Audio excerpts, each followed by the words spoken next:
Syawal dah tiba, tapi aku tak ada lesen lagi. Berbulan-bulan tekong menung tak ada bot. Boleh kata setiap hari dia pergi bengkel tengok orang buat bot. Tapi dia bukan boleh buat bot. Lepak kaya baru boleh turun trip.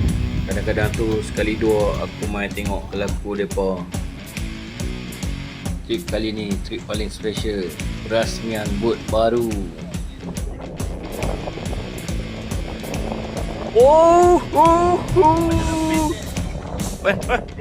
Ini kalau aku biar lama sikit memang ke laut mereka ni. Selain mereka ni boleh menari bila dapat ikan, mereka boleh tidur juga dalam bot. Bangun-bangun tahu-tahu dapat ikan. Tapi aku kadang-kadang macam dapat ikan, kadang-kadang bihun, kadang-kadang sangkut, kadang-kadang aku buang sahur. Sekali-sekala aku sahur. Awik jadi dia. Abang ambil. Sejak aku naik bola ni, daripada depan sampai belakang semua okey. Satu je kurang.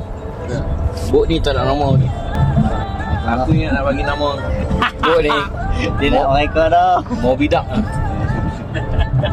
Dia sebelah depan dia bang. No. Pasal muncul itik kat depan dah. Mau bidak. Dah merah lah. Oh. Tak salah bagi dia. Elok. Kalau hang lucu, hang punca. Ha. Bo.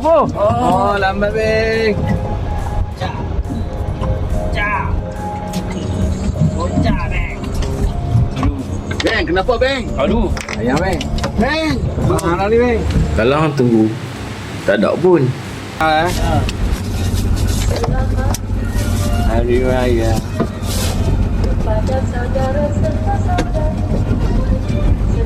Dah syok menari, Lena.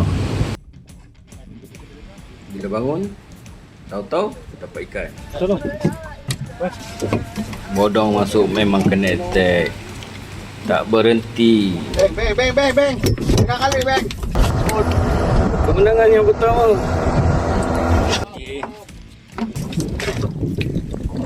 Agak tiang. Keluar nasi kat hidung.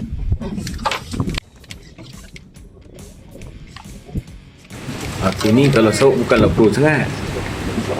Memang nak cabut lah ikan kawan tu. Kalau dah kena attack, memang tak menang tangan. Serang guys.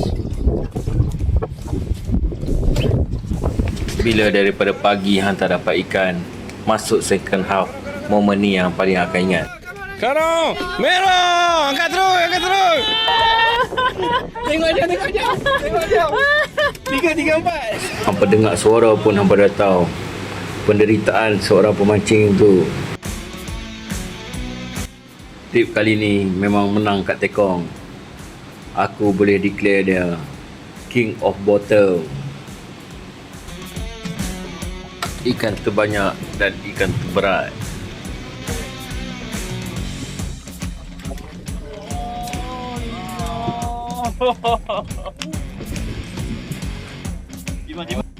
Antara hasil yang ada,